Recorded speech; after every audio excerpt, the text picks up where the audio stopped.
World Crisis Radio. Let me hasten to point out that I was interviewed on this topic on Monday, the 28th of December by Russia Today, and that interview can be seen at tarpley.net. So go immediately to tarpley.net and take a look at that interview with me here in the Washington office of Russia Today. I basically sum it up.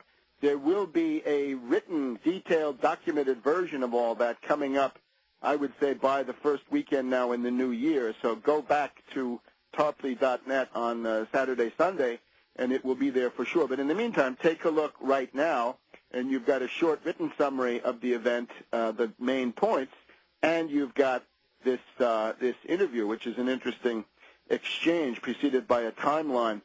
So the father of Umar Farouk Abdul Muttalib, these people are from the House of Fulani ethnic group in northern Nigeria, the largest one in Nigeria, goes to the U.S. Embassy in Lagos and says, I'm worried about my son. He's undergoing radicalization. What more is said, we don't know, because maybe people don't want to be too explicit. The more, if he said, my son is in a terrorist training camp, that's really embarrassing for the officials involved. So maybe that's being suppressed. Anyway, the son, Umar Farouk, ends up at a certain point in Ghana. He somehow gets from Yemen, we think, to Ghana, and he or somebody buys a ticket in Accra, Ghana, $2,800 in cash, a one-way ticket, and apparently very little, this is now a little bit less certain, but no details, no address given, can it be? No luggage. I know people who have gotten into big trouble for buying one-way tickets with cash and not having enough luggage. This normally gets you on the no-fly list, or it gets you close to the no-fly list, even if you're an upstanding citizen. You can be a retired bank president in the U.S., and if you start buying one-way tickets with cash, you're going to be scrutinized. You're going to be put under the microscope the next time you go through an airport, if you're lucky enough. So that is very strange. Then Umar Farouk manages to enter Nigeria illegally, doesn't cross the border legally, according to Nigeria, and then he flies out from Lagos to Amsterdam. Now, this is all very, very strange. Now, here's another strange one.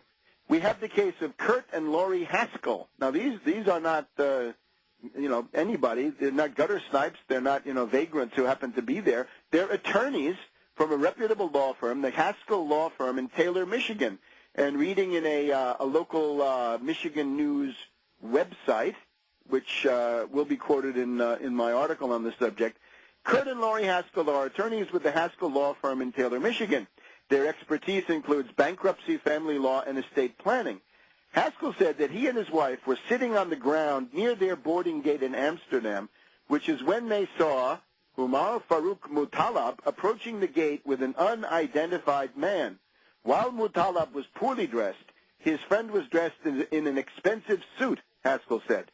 He said the suited man asked ticket agents whether Muttalib could board the plane without a passport, no passport. The rich guy in the expensive suit says, he's from Sudan, and we do this all the time. Now, naturally, Sudan gets you in trouble also right away. Sudanese with no passport, immediate stop, frisk, special scrutiny, but who knows? He's from Sudan, and we do this all the time. Now, Haskell has been on various media, I think Fox on Monday, and he talks about the accompanist, the chaperone, can we say, of Muttalib as a well-dressed Indian who made an odd couple with the overwhelmingly scruffy Umar Farouk. Now, what is this? Are we dealing with a mental deficient, a Richard Reed, who might have trouble getting from one gate to another in Amsterdam Airport? It is a little bit complicated. I've been through there last year. Is it too complicated for this patsy? Is this a patsy chaperone? Is it a patsy minder? Is it a patsy monitor? And above all, if he doesn't have a passport, how did he get on this airplane? So we don't have too much more in the way of detail.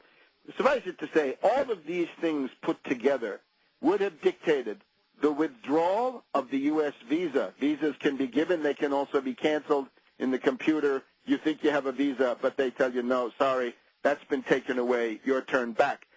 Then there's the question of the no-fly list. These are separate questions. Visa is one thing. The U.S. government is under no obligation to give a visa to anybody for any reason. You can just say, we don't like your looks, go home. And they've done that, God, for decades. The visa is one thing. That's the State Department. That would be Secretary Clinton, I'm afraid. If this turns out to be a visa snafu in the State Department, perhaps Secretary Clinton ought to exercise ministerial responsibility and resign or be fired. That's the way it works in the big world. The other question then is the no-fly list. Now, here we get into some interesting stuff. It turns out that Umar Farouk Muttalab, and I'm quoting especially the Wall Street Journal coverage on this, was on a database of the U.S. government for terrorist sympathizers or people in the milieu. This is the so-called TIDE, Terrorist Identities Data Mart Environment. TIDE, Terrorist Identities Data Mart Environment. Well, that, of course, doesn't get anything particular. That's apparently the 400 to 500,000 names. The greater level, the higher level, the more serious level, the Terrorist Screening Database, that is to say the TSD, that is controlled by the FBI. So here's the division of labor. The TIDE, Terrorist Identities Data Mart Environment, the lower level one, is administered by the National Counterterrorism Center. Well, perhaps whoever's running that ought to resign or be fired. The other question then is the Terrorist Screening Database. Why was it not on the TSDB? That one is run by the FBI. Maybe it's time for Director Mueller of the FBI to resign or be fired for malfeasance and nonfeasance, bungling and incompetence in this question. There's also another database, APIS, Advanced Passenger Information Service or Information Security, which I think is the Department of Transportation. Hey, Secretary LaHood, what is your ministerial responsibility in this? And again, many countries around the world, the soccer team, the national soccer team loses a big important cup. The sports minister has to resign. Railroad crash, the transportation minister has to resign. It has to be this way. You don't know whether the minister is incompetent. You don't know whether they're complicit. You don't know whether they're a mole or not.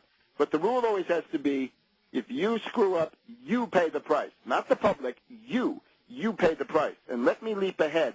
Instead of harassing travelers, stop harassing travelers. Let's install a mole detector at CIA, FBI, NSA, and NSC, the White House. Let's get mole detectors installed there with X-ray vision, of course. Back in a minute.